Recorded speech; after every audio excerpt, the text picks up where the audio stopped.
আলহামদুলিল্লাহ, সমস্ত প্রশংসা, সমস্ত তারিফ সেই মহান রব্বুল আলামিনের জন্য, যে মহান রব্বুল আলামিন আমাদেরকে আজ পবিত্র জুমার দিন জুমার নামাজের উদ্দেশ্যে জামিয়া মসজিদে আসার বসার তৌফিক দান করেছেন। আমরা সকলে বলি আলহামদুলিল্লাহ। প্রিয় হাজিরিন, গত জুমা আমরা সূরা কুরাইশ এর তাফসীর শুনেছিলাম।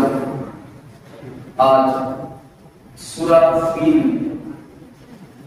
আমার হচ্ছে বিষয়।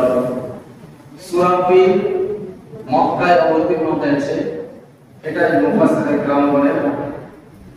একমত রয়েছে যে এই সূরাটি মাক্কি সূরা।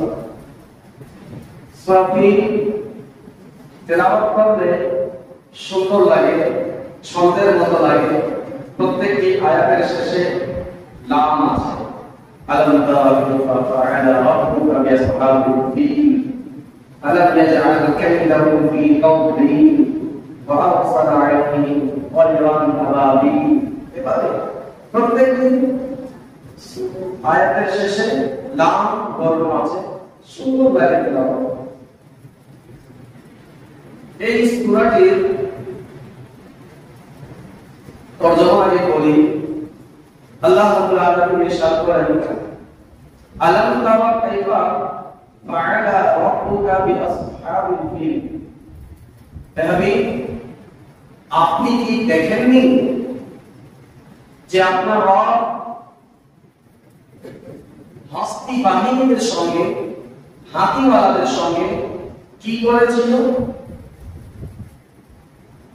আলাম ইয়াজআল কাইদাহুম ফি তাদলিল। তিনি অর্থাৎ আল্লাহ রাব্বুল আলামিন তাদের ষড়যন্ত্রগুলোকে বিফল করে দেননি। ওয়া আরসালা আলাইহিম তায়রান আবাবিল, এবং তিনি আবাবিল পাখি তাদের উপরে প্রেরণ করেন, পাঠিয়ে দেন। তাওমীহিম বিহিজারাতিন মিন সিজ্জিল, যাদের ঠোঁটে ছিল কুচি পাথরগুলো, যা তাদের উপরে তাওমীহ মানে তাদের উপরে নিক্ষেপ করেছিল, ফেলেছিল। তাদের কাছে ছিল কুচি ছোট ছোট পাথরগুলো। ফাজআলাহুম কাআসফিন মাকুল, তাদেরকে করিয়ে দেওয়া হলো ভক্ষিত ঘাসের মতো।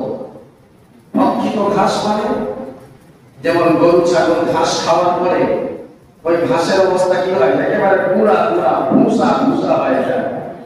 ওই আল্লাহ রাব্বুল আলামিন ওই মিসাল দিয়েছেন, মাকুল, ভক্ষিত ঘাসের মতো আল্লাহ রাব্বুল আলামিন তাদেরকে নাবুদ করে দিলেন, ধ্বংস করে দিলেন। এই ছিল এই সূরাটির একটি তরজমা। এই সূরাটার নাম সূরা ফিল। এই সূরার প্রথম আয়াতের শেষ অংশ থেকে নেওয়া হয়েছে। আলাম তারা কাইফা ফাআলা রাব্বুকা বিআসহাবিল ফিল। ফিল এর অর্থ হচ্ছে হাতি, হাতি। তো হাতির নামে এই সূরাকে আল্লাহ রাব্বুল আলামিন কেন অবতীর্ণ করলেন? এই জিনিসটি বোঝানোর জন্য যে হাতি অনেক বড় হয়, তার সামনে শু বড় হয়, লম্বা মোটা হয়, কান বড় বড় হয় না।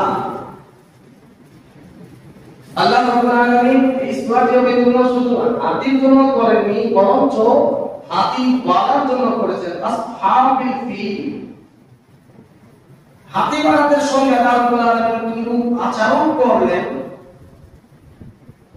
কেমন ভাবে তাদের সঙ্গে আল্লাহ রাব্বুল আলামিন আচরণ করেছেন, সেই ব্যাপারে বলার জন্য, আমাদেরকে জানানোর জন্য, তার বান্দাদেরকে বোঝানোর জন্য এই সূরাটি অবতীর্ণ করা হয়েছে আসহাবুল ফিল। এই আয়াতের প্রথম যে আয়াত, আলাম তারা কাইফা ফাআলা রাব্বুক, এর অর্থ হয় হে হাবিব, ইয়া রাসূলুল্লাহ, আপনি কি দেখেননি যে আপনার প্রতিপালক ওই হাতিওয়ালাদের সঙ্গে কিরূপ আচরণ করেছিল? হাতিওয়ালা বাদশাহ যে আবরাহা ছিল, ইয়ামান থেকে সে এসেছিল আবরাহা বাদশাহ কাবা ঘরকে ধ্বংস করার জন্য। তো এই ঘটনাটি আমি বলবো আপনাদেরকে কিভাবে এসেছিল এবং কিভাবে আল্লাহ রাব্বুল আলামিন তাদের উপরে আবাবিল পাখি দ্বারা আযাব দিলেন। কিন্তু এর আগে এই ঘটনাটি হয়েছে, মুহাদ্দিসিন মুফাসসিরিন کرام বলেন মতবিরোধ রয়েছে। আল্লামা কুরতুবী তো বলেন যে নবী করিম সাল্লাল্লাহু আলাইহি ওয়াসাল্লাম দুনিয়াতে আগমন করার 40 বছর আগেই এই ঘটনাটি হয়েছে। কেউ কেউ বলেছেন 23 বছর আগে ঘটনাটি হয়েছে। কিন্তু অনেক ওলামায়ে কেরামগণ এর উপরে গিয়েছেন। রাসূলুল্লাহ সাল্লাল্লাহু আলাইহি ওয়াসাল্লাম একটি হাদিসে পাকে বলেন যে আমার জন্ম, আমার মিলাদ আমুল ফিলে হয়েছে, অর্থাৎ যেই বছরে হাতিওয়ালার ঘটনাটি হয়েছিল ওই বছরে আমার জন্ম হয়েছে। প্যারে হাজরিন, তো বোঝা যায় 40 বছর বা 23 বছর আগে এই ঘটনাটি হয়নি। নবী পাক সাল্লাল্লাহু আলাইহি ওয়াসাল্লাম দুনিয়াতে আগমন করা 50 দিন বা 56 দিন, আরেকটি রিওয়ায়াতে 53 দিন, তো 53, 50 বা 56 এই দিনের আগেই এই হাতিওয়ালার ঘটনাটি হয়েছিল। প্যারে হাজরিন, আল্লাহ রাব্বুল আলামিন কি বলেন? আলাম তারা, আপনি কি দেখেননি? আচ্ছা, এই আপনি কি দেখেননি এই কথাটি কখন বলা হয়, কোন সময় বলা হয় আপনি কি দেখেননি? যেমন ভাবে আপনার চোখের সামনে যদি কোনো ঘটনা হয়, যে জায়গায় আমিও ছিলাম আপনিও ছিলেন, উপস্থিত ছিলাম একসঙ্গে, তখন ওই জায়গায় যদি কোনো ঘটনা হয় যায়,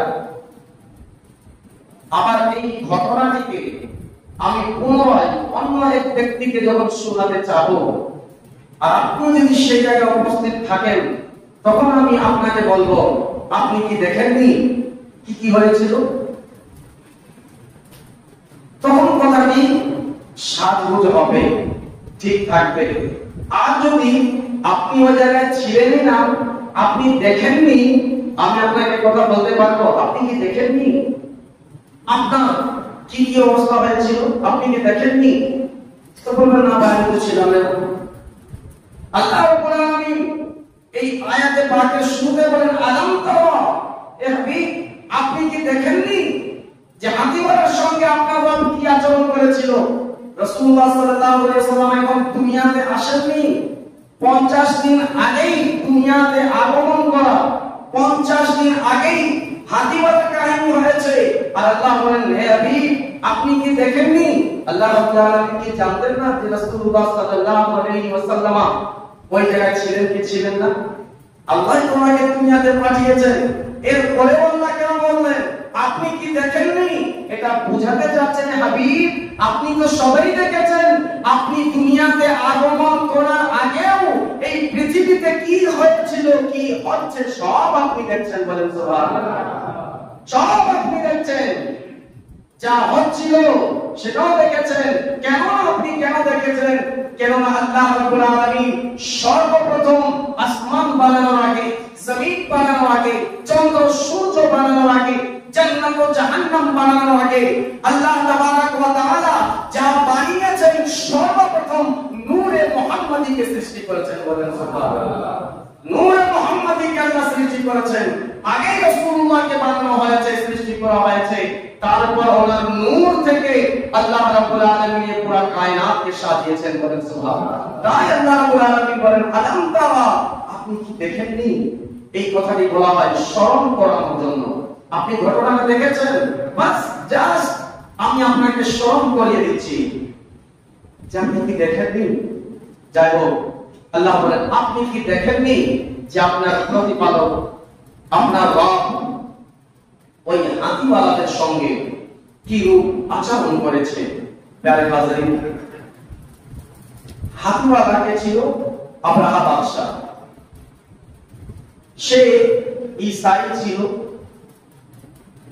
ঈসা আলাইহিস সালামকে মানত, কিন্তু নবী পাক সাল্লাল্লাহু আলাইহি ওয়াসাল্লাম যখন থেকে দুনিয়াতে আগমন করলেন, নবুয়ত প্রকাশ করলেন, এরপর থেকে উনি যখন দাওয়াত দিলেন সমস্ত মাযহাবগুলো বন্ধ, শুধু একটি মাযহাব দ্বীন ইসলাম চলবে। তবে ঈসাই ছিল ইয়ামানের মধ্যে। সে দেখতে লাগলো যে আরবের লোকেরা একটি ঘর আছে যাকে আমরা বাইতুল্লাহ বলি, কাবা বলি। আরববাসী বিশেষ করে কুরাইশরা, আর কুরাইশদের আলোচনা গত সপ্তাহ হয়েছে যে কুরাইশ তারা কাবা ঘরের আশেপাশে তারা থাকতো, আর তাদের মহব্বত আল্লাহ প্রত্যেকের অন্তরে দিয়েছিলেন। যাই হোক, তো কুরাইশরা বিশেষ করে কাবা ঘরের চারদিকে সবসময় থাকতেন। আর যদিও তারা আল্লাহকে মানত না, আরবরা গুনাহগার ছিল, কিন্তু কাবাতুল্লাহ অনেক ইজ্জত করত। তারা তাওয়াফ করত কাবা শরীফের। হ্যাঁ, তাদের তাওয়াফ করার ধরন আলাদা ছিল, যেহেতু তারা ইয়ামে জাহিলিয়াতে ছিল, ওই জাহিলদের মতো তারা কাজ করত। শরীয়ত তো তাদের কাছে ছিলই না, বিবেক ছিল না। তারা কাবাতুল্লাহ তাওয়াফ উলঙ্গ অবস্থায় করত, লাত উজ্জা থেকে শুরু করত। কিন্তু রাসূলুল্লাহ সাল্লাল্লাহু আলাইহি ওয়াসাল্লাম আমাদেরকে শিক্ষা দিলেন কিভাবে কাবাতুল্লাহ তাওয়াফ করতে হবে, ইহতিরাম করতে হবে। যাই হোক, ওই সময়ও তারা কাবাতুল্লাহ ইহতিরাম করত। কাবার সিহানে বারান্দায় যদি কেউ চলে আসতো, তার উপরে তারা আক্রমণ করত না, জুলুম করত না, মারধর করত না, তাও সম্মান করত। প্রায় হাজারিন, ওই আব্রাহা বাদশা দেখলো যে দূর দূরান্ত থেকে লোকেরা এসে কাবাতুল্লাহ জিয়ারত করে। সে বলল, মুসলমান যারা আছে বা ওই কাবা ঘরের এত দূর থেকে লোকেরা এসে জিয়ারত করে, এক কাজ করি, আমিও এমন একটি মহল বানাবো, বা সেই ঈসাই ছিল, আমি এমন একটি গির্জা বানাবো, সেই গির্জাতে লোকেরা দূর দূরান্ত থেকে এসে ইবাদত করবে।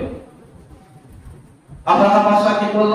ইয়ামানে অনেক বড় একটি গির্জা বানাবো, দালান বানাবো, এত উঁচু যে আরব লোকেরা টুপি সবসময় মাথা দিত, মাথা ঢেকে রাখার সুন্নত আছে। আর তারা যদিও মুসলমান ছিল না, কিন্তু আরবদের ছিল মাথা ঢেকে রাখতো, টুপি বা কোনো কাপড় বা কোনো রুমাল দিয়ে মাথাকে ঢেকে রাখতো। তেমন অবস্থা এত উঁচু ছিল যে সে মাথা উঁচু করতে দেখতো, তার মাথার টুপি পাগড়ি কাপড়গুলো পড়ে যেত। এত উঁচু বানিয়েছিল মহল ওই গির্জাটি। লোকেরা তখন দূর দূরান্ত থেকে আসতো এবং তার জিয়ারত করতো, তারা ওখানে এসে ইবাদত বন্দেগী করতো। আর এই কথাটি আরবের মধ্যে ছড়িয়ে পড়লো যে আব্রাহা বাদশা কাবাতুল্লাহর মোকাবেলায় একটি ঘর নির্মাণ করেছে। যেই ঘর আল্লাহ আর একটি ঘর বান্দা, কোনদিন মোকাবিলা হতে পারে? কোনদিন না। কিন্তু যাদের জ্ঞান কম, তারাই এই মোকাবিলা করতে চায়। প্যারে হাজরিন, সে বিশাল একটি মহল বানানোর পরে লোকজন আসতে লাগলো। সে চিন্তা করেছিল যে লোকেরা আসবে, জিয়ারত করবে, সব জায়গা থেকে লোকেরা আসে, কিন্তু আরো বিশেষ করে কাবাতুল্লাহর জায়গা থেকে লোকেরা আসে না, লোকেরা। সে তখন তো বললো কাবা ছেড়ে আর কোথাও যেতে চায় না। তখন এই আব্রাহা বাদশা একটি সিদ্ধান্ত নিল, বলল যে আমি ওই কাবার ঘরকেই ধ্বংস করে দিব। প্যারে হাজরিন, এমন সময় কাবাতুল্লাহর আশেপাশে অনেকগুলো গোত্র কাবিলা ছিল।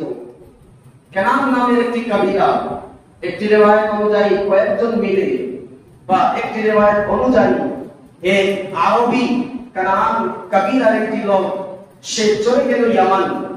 ইয়ামানে যাওয়ার পরে সে তো বলল, আমি আপনার এই মহলটি, আপনার এই গির্জাটি দেখতে এসেছি, কিন্তু খুব ভালো লেগেছে, আর আমার মন চায় যে আমি এই জায়গায় খিদমত করি, আপনার দরবারের, আপনার গির্জার খিদমত করি। বাদশাহ খুশি যে আরবের লোকেরা যারা কাবা ছেড়ে আসে না, ওই আরব লোকেরা আমার গির্জার খিদমত করতে চাচ্ছে। রাসূল ভাই বলে, একবার যাও খিদমত করো। সে ঝাড়ু দিতে শুরু করলো, পরিষ্কার করতে শুরু করলো। আস্তে আস্তে কয়েকদিন যখন চলে গেল, বাদশাহ বলে না লোকটি ভালো খেদমত করছে। একদিন রাত্রি বেলা যখন সবাই চলে যাচ্ছে, ডেকে বললো যাও এখন গির্জা বন্ধ হবে, আজ আমার মন চাচ্ছে সারা রাত যেন ইবাদত করি আমি আপনার গির্জাতে। তো বাদশাহ বলল ঠিক আছে, লোকেরা বলল ঠিক আছে, তোমার যখন মন চাচ্ছে সারা রাত ইবাদত করতে, তুমি কি করো? ইবাদত করো, সারা রাত ইবাদত করো, কোনো অসুবিধা নেই। যেহেতু তারা দেখেছিল যে ভালোভাবে খিদমত করছে, কয়েকদিন ধরে ভালো খিদমত করলো, তাই সে এখন চিন্তা করলো ঠিক আছে তুমি সারা রাত ইবাদত করতে পারো। ওই আব্রাহা বাদশাহ গির্জাতে সে রাত্রির বেলা একক ইবাদতের কথা বলে সে রাত্রি যাপন করলো।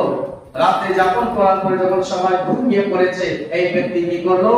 তার পুরা গির্জার চতুর্দিকে পায়খানা করে ওই পায়খানাগুলো হাত দিয়ে পুরা ওয়ালে ওয়ালে ছড়ে মারলো।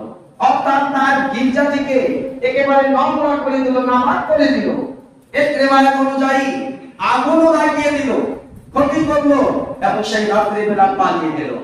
আব্রাহা বাদশাহ দেখে অবাক, যে এই ব্যক্তি আরো বলা ছিল, আমি তো মনে করেছিলাম সে আমাদের অনুসারী হয়ে গিয়েছে, ঈসাই হয়ে গিয়েছে, কিন্তু না, এ তো মাকসাদ অন্য ছিল যে কাবাতুল্লাহর মোকাবেলায় আমি একটি ঘর বানাতে চেয়েছিলাম, সে আমাদের ঘরকে এভাবে সম্মানহীনত করেছে, বেইজ্জত করেছে। এখন আব্রাহা বাদশাহ বলল আর আমি থামবো না। সে নিজের লশকর নিয়ে তার কাছে একটি রিওয়ায়াত অনুযায়ী 12টি হাতি এবং আর একটি হাতি ছিল যে অনেক বড়, 12টি হাতি থেকে সবচেয়ে বড় একটি হাতি যার নাম রেখেছিল আব্রাহা বাদশাহ মাহমুদ। বিশাল বড় হাতি। ওই হাতির বেলায় বলা যায় ওই হাতি যখন চলতো না, যেভাবে ভূমিকম্প হয় সেভাবে ভূমিকম্পের মতো জমিনগুলো কাঁপতো, এমন ভারী তার শরীর, এমন ওজনদার। আর আব্রাহা বাদশাহ বিশেষ প্রয়োজনে ওই হাতিকে যুদ্ধের ময়দানে নিয়ে যেত, ওই হাতিকে দেখেই দুশমনরা পালিয়ে যেত। বিশাল বড় যদি হাতি যদি চলে আসে তো অবস্থা কি হবে? এমনি সাধারণ হাতিগুলো দেখলে কে কত বড় লাগে, তাকে দেখলে ভয় লাগে, তার কাছে যেতেই ভয় লাগে। প্যারে হাজরিন, তো এত তার চেয়ে বড় যে চললে জমিন কাঁপে এমন হাতি সঙ্গে থাকলে কে ভয় খাবে না?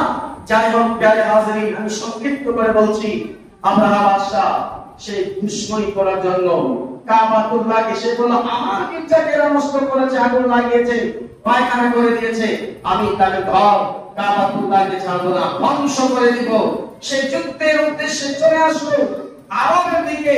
এইদিকে খবর চলে আসলো, আরবের লোকেরা সবাই চলে আসলেন হযরত আব্দুল মুতালিব তার নিকটে। তিনি কে? রাসূল পাক সাল্লাল্লাহু আলাইহি ওয়াসাল্লামের দাদা আছেন। তিনি ওই সময় কুরাইশদের সরদার ছিলেন। তিনারা বললেন, সবাই এসে বলতে লাগলো, তিনারা বললেন কাবাতুল্লাহ আমাদের ঘর নয়, কাবা আল্লাহর ঘর, যার ঘর তিনি হেফাজত করবেন, আমাদের টেনশন করার কোনো প্রয়োজন নেই। আব্রাহা বাদশাহ এই দিক থেকে আসলো তায়েফ হয়ে, তায়েফের ওই দিকে আরো কয়েকটি ঘটনাগুলো হলো, আমি তার থেকে সংক্ষিপ্ত করে আপনাদেরকে বলি। যখন তারা তায়েফে অবস্থান করলো, এখন আরবে প্রবেশ করবে যুদ্ধ করার জন্য বা কাবাতুল্লাহকে ধ্বংস করার জন্য, এর আগেই সে কি করলো? নিজ সৈন্যদেরকে পাঠিয়ে দিয়ে যতগুলো প্রাণী পশুগুলো হয়েছিল তাদের আরবদের সমস্ত প্রাণীগুলো জব্দ করে নিল, লুটমাট করে নিয়ে আসলো।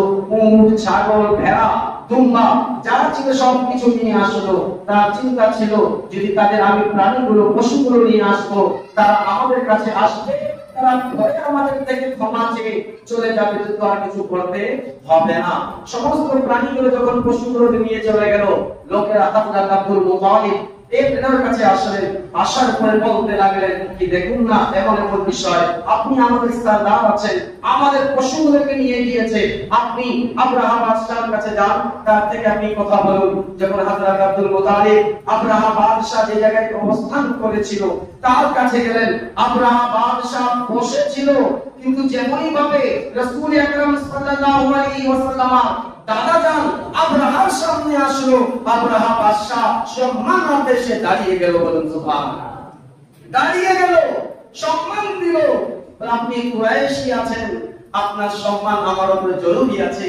চলে আসলো আরেকটি রিওয়ায়াত অনুযায়ী আব্রাহা বাদশা নিজ সিংহাসনের জায়গায় ওনাকে বসালো এবং সে অন্য জায়গায়, আরেকটি রিওয়ায়াত অনুযায়ী আব্রাহা বাদশা পাশে একটি চেয়ার দিয়ে ওনাকে বসালেন এবং কথা বলেন, বলুন আপনি কি চান? হযরত আবু তালেব বলেন শুনো, তোমার যেটা ইচ্ছা তুমি কি করতে এসেছো আমি জানি না। তুমি যে আমাদের পশুগুলো নিয়ে এসেছো, আমাদের উটগুলো নিয়ে এসেছো, তার মধ্যে আমার উট আছে। হযরত আব্দুল মুতালিব তার কয়টি উট ছিল? 200 উট ছিল কিনা, সমস্ত উটগুলো জব্দ করে নিয়ে এসেছে। তিনি বলতে লাগলেন, আমার উট সহ আমার গোত্র, আমাদের কওমের যে উটগুলো, যে প্রাণীগুলো তুমি নিয়ে এসেছো, সেই প্রাণী, সেই পশুগুলো আমাদেরকে ফেরত দিয়ে দাও। আমরা বাদশা অবাক, আমি তো শুনেছিলাম আপনি ভালো একটি লিডার, আমি তো শুনেছিলাম যে আপনারা কাবাতুল্লাহকে খুব মহব্বত করেন। আমি তো ভেবেছিলাম আপনি আমাদের কাছে আসবেন, আপনি কাগজে মিনতি করবেন, আমাদের কাছে পায়ে ধরে বলবেন যে কাবাতুল্লাহর উপরে হামলা করিও না, কাবার উপরে হামলা করিও না। কিন্তু আপনি তো এসেছেন শুধু নিজের পশুদেরকে নিয়ে যাওয়ার জন্য। এটা কেমন বিষয়? আপনাকে কি আপনার কাবাতুল্লাহর চিন্তা নেই? হযরত আবু তালেব বলতে লাগলেন কি যেই জিনিসটি আমার ছিল তার চিন্তা আমার, উটগুলো আমার ছিল সেই উটের চিন্তা আমি করলাম। কাবা যার ঘর আছে সে নিজ ঘরের ব্যাপারে সে ভালো জানে কি করবে, বলুন সুবহানাল্লাহ। এই আকীদা ওই সময় ছিল। প্রিয় হাজরিন, বলে কাবা যার ঘর তার হেফাজত তিনি করবেন। উটগুলোর মালিক আমি ছিলাম, উটের হেফাজত আমি করলাম। সেই আব্রাহা বাদশা কিছু না বলে সমস্ত পশুগুলো তার হাতে হস্তক্ষেপ করে দিলেন। হযরত আব্দুল মুতালিব তিনি কি করলেন?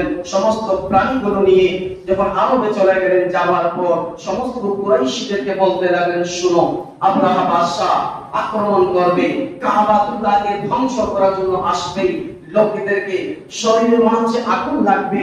এখন কেউ যদি এসে আমাদের এই জামে রিজভিয়া বা যে কোনো মসজিদে, শহীদপুরের মসজিদে বলে ওই মসজিদ আমরা ভাঙতে চাই, তো যারা মুসলমান হবে, সামান্য ঈমান হবে, তাদের শরীর বসে থাকতে পারে না, সে প্রতিবাদ করতে অবশ্যই যাবে। সেমনিও তেমনি হলো, কুরাইশরা বলতে লাগলো, এখন আমরা কি করব? তাদের সঙ্গে তো বড় মাহমুদ নামক হাতি আছে, তাদের সঙ্গে মোকাবেলা আমরা করতে পারবো না। এই আগেই আরব বাসীদের মধ্য থেকে কিছু সংখ্যক লোকেরা আব্রাহার সঙ্গে মোকাবেলা করেছিল, কিন্তু তারা পরাজিত হয়েছিল। এরা বলতে লাগলো, আমরা কি করব? ইনি তো যেহেতু কুরাইশদের সরদার ছিলেন, লিডার ছিলেন, তিনি যা পরামর্শ দিবেন লোকেরা সেটাই শুনবে। তিনি লোকদেরকে বলতে লাগলেন, কাজ করো, তোমরা এই কাবা শরীফকে ছেড়ে দিয়ে পাহাড়ের ওই দিকে চলে যাও, পাহাড়ের ওই পাশে চলে যাও, আর তোমাদেরকে কিছুই করতে হবে না। কুরাইশরা বলল, ঠিক আছে, যেমন ভাবে আপনি চান তেমনই হবে। ওই আরব লোকেরা, সমস্ত লোকেরা কি করলো? পাহাড়ের ওই পাশে চলে গেল। যাওয়ার পরে সবাই নিজ নিজ অবস্থান গ্রহণ করে নিলেন। প্রিয় হাজরিন, এখন আব্রাহা বাদশা সে চিন্তা করতে লাগলো, আমি কি করব? অপরদিকে হযরত আব্দুল মুতালিব তিনি কি করলেন? কাবাতুল্লাহর দরজাটি ধরে আল্লাহ রাব্বুল আলামিনকে ডেকে বলতে লাগলেন, মাওলা, মাওলায়ে কারীম, এই কাবা তোমার ঘর আছে, এর হেফাজত তুমি করো। এইভাবে দোয়া করে প্রার্থনা করে তিনিও পাহাড়ের উঁচুতে দাঁড়িয়ে গেলেন। দেখতে লাগলেন আজ কি হবে। আব্রাহা বাদশা নিজ হাতিদেরকে নিয়ে আসতে লাগলো। সে তো চিন্তা করেছিল, মাহমুদ নামক যে হাতি আমার কাছে আছে, এই একটি হাতি যথেষ্ট আছে এই পুরা কাবাকে ধ্বংস করার জন্য।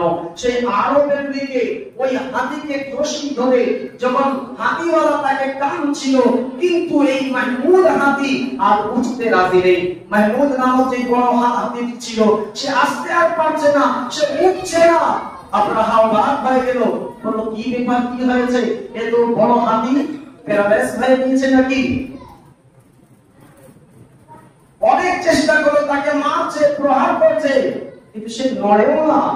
আব্রাহা বাদশা বুঝতে পারল, এক কাজ করো, এই ইয়ামানের দিকে একটু দাঁড় করাও। যখন হাতিওয়ালারা তার মুখটি ইয়ামানের দিকে দাঁড় করাতে লাগলো, ওই হাতি যে এখন দাঁড় হচ্ছিল না, দাঁড়াচ্ছিল না, ওই হাতি দাঁড়িয়ে হাঁটতেও লাগলো, দৌড় দিতেও লাগলো। বলুন সুবহানাল্লাহ। হাঁটতেও লাগলো, দৌড় দিতেও লাগলো।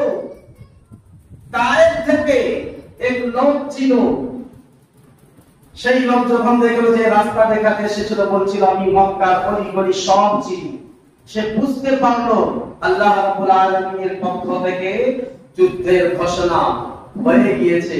সে আর কিছু কথা না বলে বলে আপনারা যা করার আছে করুন, আর আমি কিছু জানি না, এর আগের রাস্তা আমি দেখিনি। সে তো ওই জায়গায় থেমে গেল।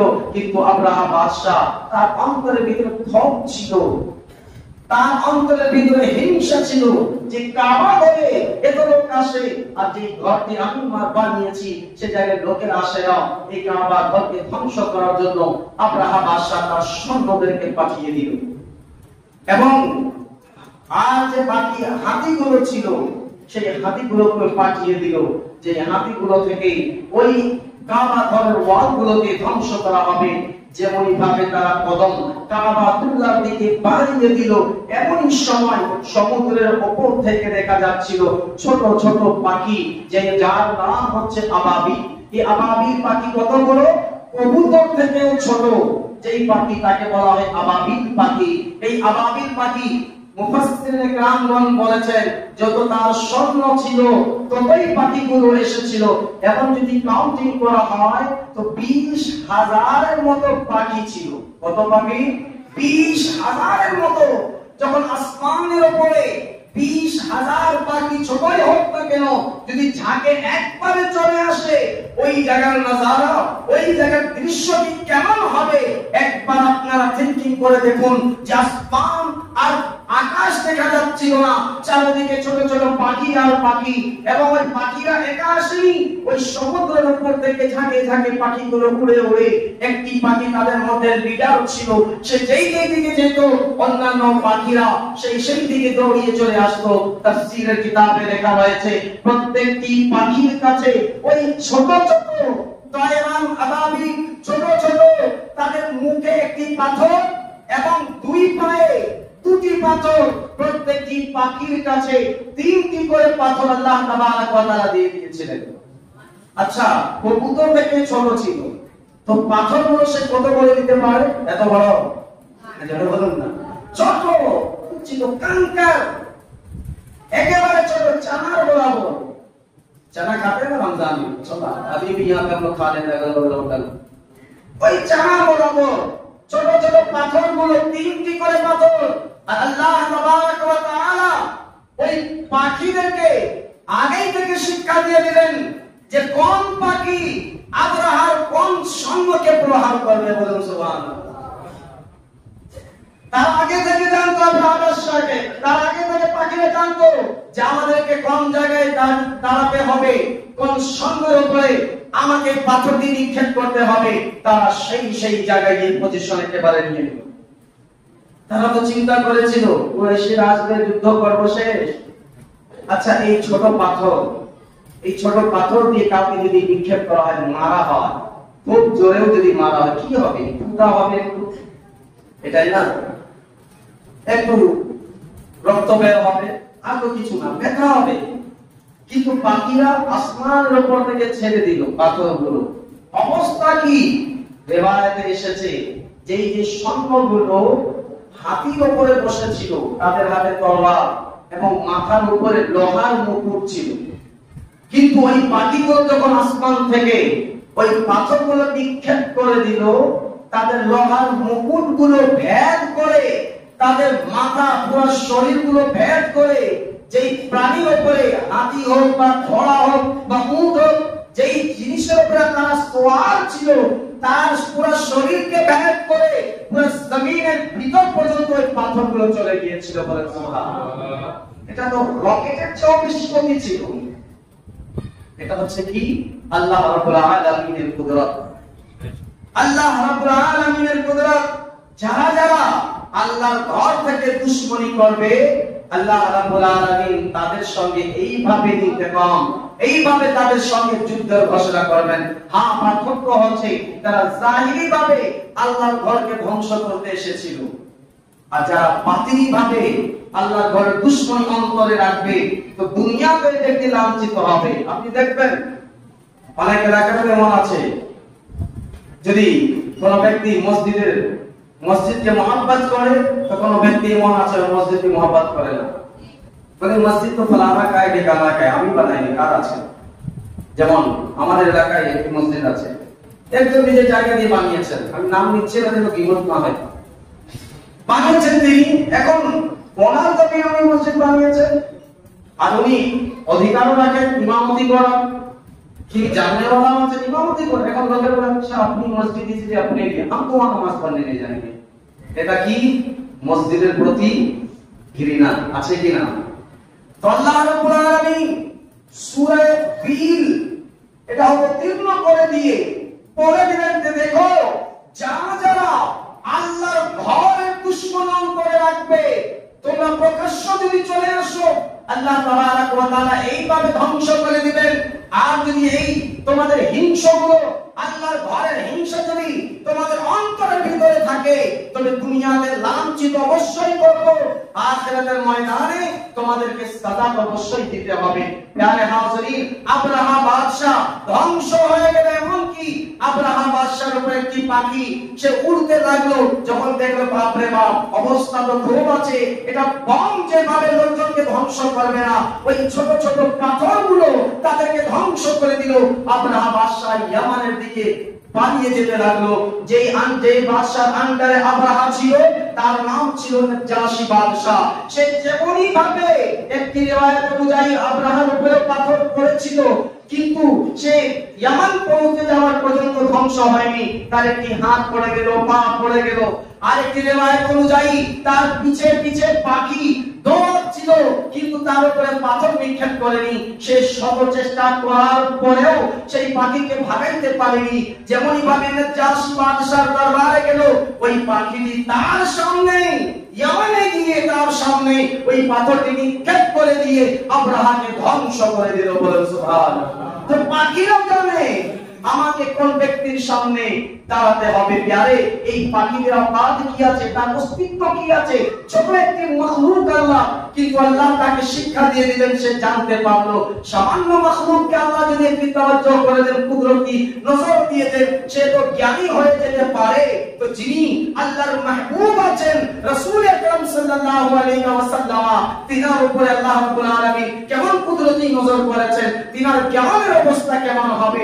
যাই হোক, এই সূরা ফিল থেকে আমরা প্রকাশ্যভাবে বুঝতে পারলাম যে যারা যারা আল্লাহ রাব্বুল আলামিনের ঘর থেকে, আল্লাহ তাবারাক ওয়া তাআলার বাইত থেকে মহব্বত রাখবে, আল্লাহ তাবারাক ওয়া তাআলা তাদেরকে আপন করবেন, হেফাজত করবেন। যেমনই ভাবে কুরাইশরা তারা পাহাড়ের উপর থেকে দেখছিল যে আল্লাহ রাব্বুল আলামিন কিভাবে কুদরতের নজারা দেখাচ্ছেন, আর যারা হিংসা নিয়ে এসেছিল তাদেরকে আল্লাহ রাব্বুল আলামিন ধ্বংস করে দিলেন। তাই প্যারে হাজরিন, সেটা কাবা হোক আরবের, অথবা সেটা আমাদের সৈয়দপুরের জামি রিজিয়া মসজিদ হোক, বা যে কোনো আল্লাহর ঘরের মসজিদ হোক, তার দুশমনী যেন সামান্য পরিমাণ চুল পরিমাণও যেন আমাদের অন্তরে না থাকে। যদি থাকে তবে প্যারে হাজরিন, তো বুঝতে হবে যে অবস্থা আব্রাহার হয়েছে, সেই অবস্থা যদি আমাদের সঙ্গে যেন না হয়ে যায়। আমাদেরকে কি করতে হবে? আল্লাহর ঘরগুলো থেকে, জোরে বলুন না, কি করতে হবে? মহব্বত করতে হবে। যদি আমাদের সুযোগ হয়ে যায়, আল্লাহর ঘরের খিদমত করতে হবে, টাকা দিয়ে, পয়সা দিয়ে, শ্রম দিয়ে। আর সুযোগ আমাদের কাছে আছে যে আমাদের জামি রিজিয়া মসজিদে এখন কাজও চলছে, তারপর এখন টাকা দিয়েও আমরা কি করতে পারি, এই মসজিদে আমরা আসে খিদমত করতে পারি। আর যেই দিন আমাদের ফ্লোরিং ঢালাই হবে, ওই দিন আমরা শারীরিক ভাবে এসেও ওই দিন টাকা যদি দিতে চান টাকা, সিমেন্ট দিতে চান সিমেন্ট দিয়ে, এবং আল্লাহ যে আমাদেরকে শক্তি দিয়েছে, এই শক্তি দিয়েও আমরা কি করতে পারবো, ওই দিন এই মসজিদের খিদমত, আল্লাহর ঘরের খিদমত করতে পারবো। আল্লাহ রাব্বুল আলামিন আমাদের সকলকে সঠিক বুঝ দান করুন।